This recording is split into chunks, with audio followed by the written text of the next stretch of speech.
The biggest lie that young people are told is that if you go to university, then you're guaranteed a high-paying job. And this lie is drilled into us by society, the school system, our peers, our parents, who grew up in a different time. While all this may have been true at one point, it's no longer the reality now that AI is completely changing the job market. That's why we started side hustling in medical school. And we became so obsessed, we made so much money that we were able to stop working as doctors and go all in. Whether it's content creation, freelancing, digital products, whatever you want to do, making money online follows the exact same formula. And in this video, we're gonna break down how you can start making money online, even as a student. So the most important thing about making money online is to identify a problem. So let's actually draw out what it looks like to solve someone's problem. When someone has a problem, they usually start off in this state of frustration, anxiety, pain. I think pain is a really good word. Is like the best word. People have pain and they have problems, and they can see what it's gonna look like when that problem is solved. And we'll represent that here as someone who's happy. So you're taking a person from pain to less pain. Mm-hmm. This is the golden principle that you need to make money online. But what kind of problems should you solve? Yeah, the best kind of problems to solve are the ones that everybody has. And they usually always fall into these categories. So health, wealth, happiness, and relationships. Nice. Can you break those down? What do those mean? Yeah, so health is basically things like getting healthy, losing weight, relieving pain, that kind of stuff. Wealth is how to make more money. Mm-hmm. So you're helping someone make more money, like getting a job, going to school and getting a degree, passing a test. Increasing their income in some way. Income, starting a business. Relationships, pretty self-explanatory. You're helping people connect, find dates, find friends. Mm-hmm. Yeah, not just find love, but find companionship, I guess. And the last one is happiness. So these are things related to mental health, experiences, right? Entertainment, fun. Going to the movies. Exactly. I love the framework of, targeting health, wealth, relationships, and stuff like that. But how do you pick which problem is best for you to solve? So the first place I would start is solving problems that you have already solved yourself. Yeah. Right. So just thinking back in our lives, right? When we were students, we were trying to help other students study more effectively because we had solved that problem. We got into med school. We took the MCAT, I think, But that's a good point too. Like we had then gotten into med school. So we were helping younger versions of ourselves who wanted to get into med school. So we were helping them solve that problem. Right. That was another problem that we tried to solve and turn into a business. Exactly. And as we were solving that problem, we were making content online and growing a YouTube channel. And now we have over 1 million subs. And a lot of people want to grow on YouTube. So now we're solving that problem. I think that's such a good reframe for it. Like the way I think about it is your life is just a series of problems that get harder and harder and harder. And every time you do figure something out, there are people who are still on that previous step. And so you can solve that problem for them. And the great thing is it doesn't have to be some mega big extraordinary problem. It doesn't have to be something like extravagant. Like I'm not building another, Facebook or something like that. Yeah. I'm just helping someone learn how to study better for their exams. Yeah, that's a great point. And I think too many people fall into the trap of thinking like, oh, if I need to make money online or if I need to start a business, then I need to become like Mark Zuckerberg. I need to build a glorious app or I need to build like an Airbnb or something. It doesn't need to be that epic. Yeah. You just need to solve someone's problem. But even those companies, they started a lot simpler of a problem, right? Like Amazon is a big example. They didn't try to sell everything to everybody. They just started off as, we want to help people get books, right? Like that's how they started off with. And so I think the next question that we get all the time is, what if I don't know how to solve any problems? Like, what if there's nothing I've done in my life? What if all I've done is just play video games and, rot my life away? What would you say to that person? Okay, let's take that example then. What if all I did was play video games and rot my life away? Yeah. That still is a problem. That is a problem. Let's say that you're on level 2 of the video game. It's a really hard video game and there are people stuck on level 1. You can still make videos, walkthroughs, and show people how to beat level 1 get to level 2. That's actually a thing nowadays, is people actually pay money to get video game coaches, or people pay money to buy like video game walkthroughs. So whatever it is you're doing, as long as you are one step ahead of the person you're trying to help, then you're qualified to solve their problem. Okay, but let's just say that you literally have no skills. Yeah, like you just spent the first 2 years in college watching TV and not going to class, and you didn't play any video games. What would you tell that person? Then it's time to learn. it's time to go and acquire some skills. That's the only way you're going to be able to make money online is if you know how to solve problems. But there are some skills that people consider high income skills, which are much more valuable to other people. And so if you guys are interested in learning like what those skills might be, we can totally make another video about what high income skills you can learn in 2025. So I guess what you're describing here is those 4 buckets are things that almost all people will pay for, right? So when people have problems, where do they go to get them solved? But in 2025, I think everyone right now is going online to solve their problems. Personally, for me, the first place I go when I have a problem is YouTube. Because I like watching videos to see how this problem is solved. But the number 2 place I'll go to, it used to be Google, but it's probably ChatGPT now. Yeah, that's where I go. But I know like my girlfriend, she goes to TikTok first to find problems. But those 3 things that I just mentioned, that's all considered like online, right? What about you? Yeah, for me as well. So I always go to YouTube first. I just really like watching the experts talk about a topic.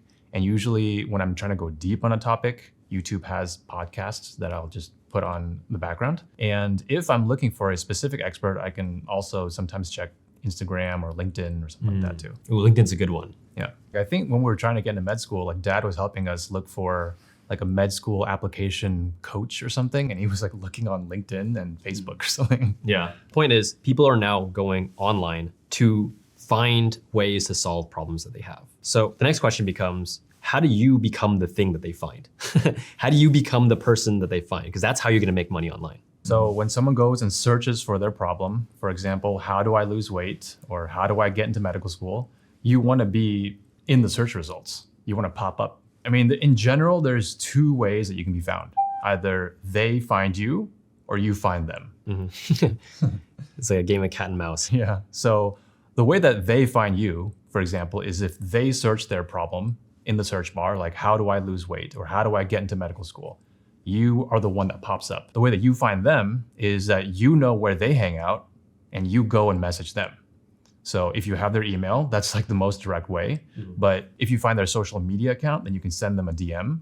Or if you know like these types of people hang out in a specific community, whether it's a forum or a Discord or somewhere, you can get into the Discord and start helping people out. Back in the old days, it used to be knocking on people's doors or like calling them up on the phone, cold calling, using like yellow books or something like that. But thanks to the technology that we have now, there's so many different ways that you can find people who have problems. Like, let's say you're trying to help people with faith. You know, a lot of these people collect at church and just go to church and find all of them at the same time.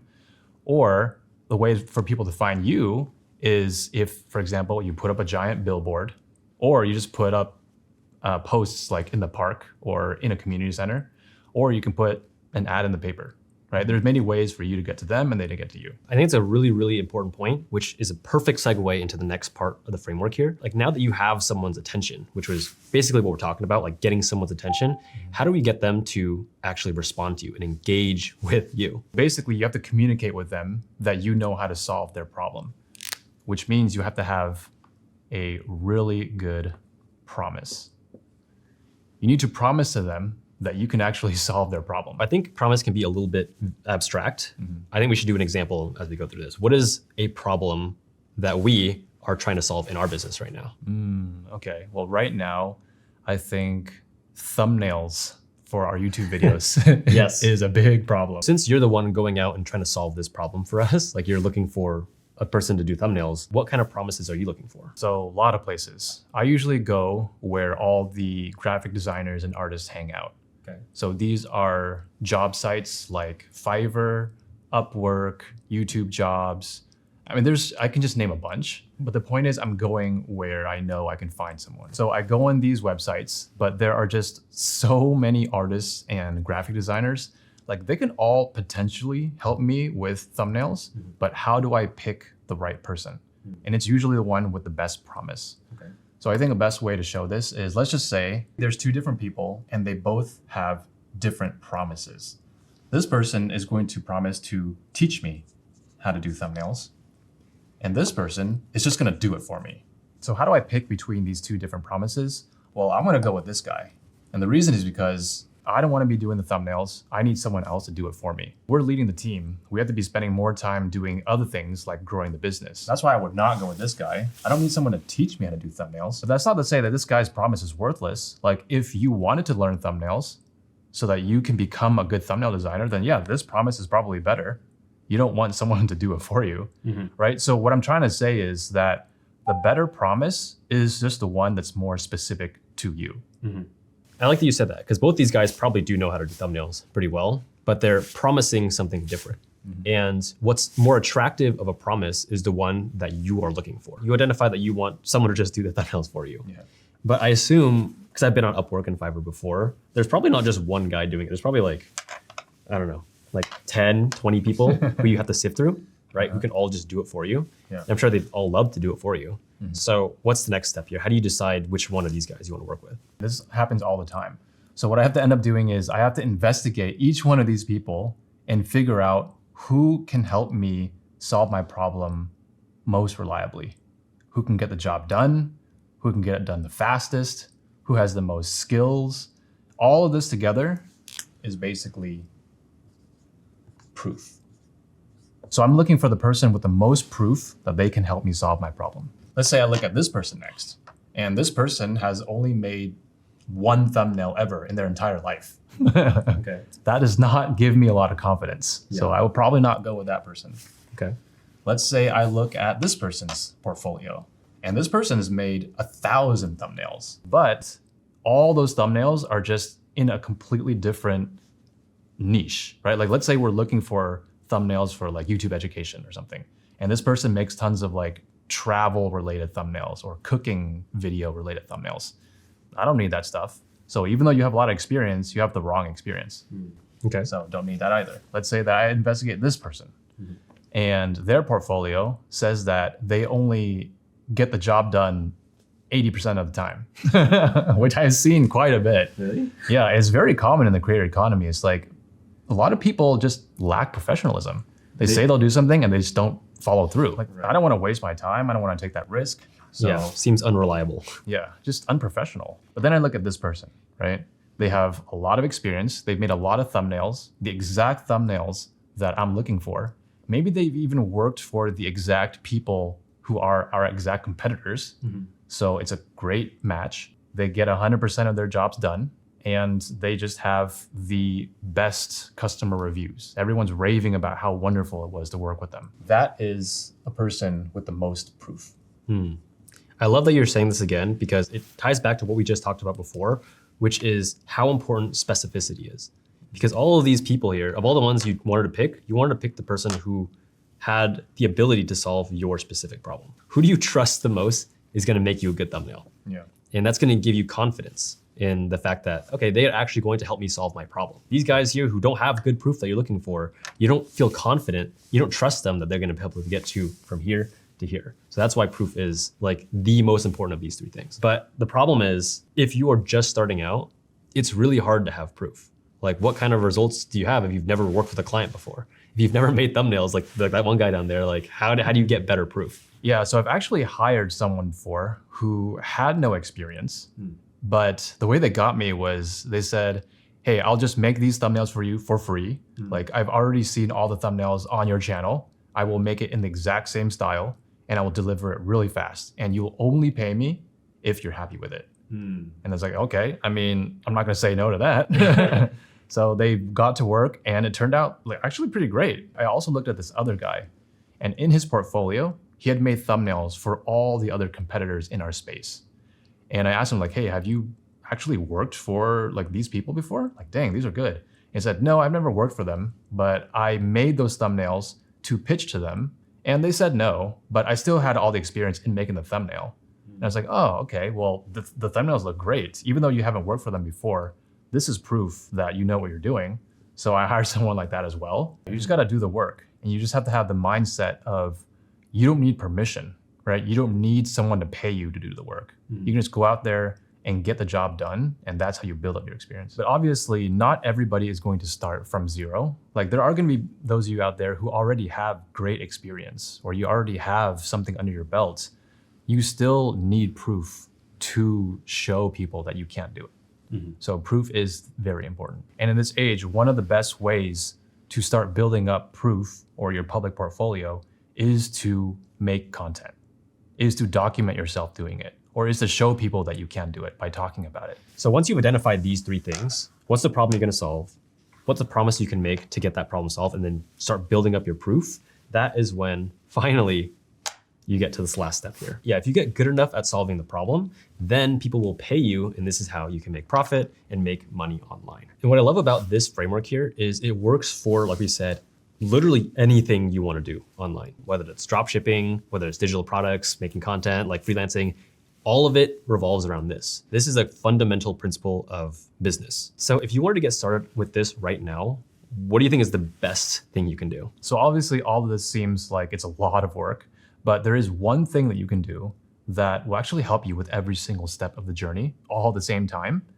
And that is to create content on YouTube.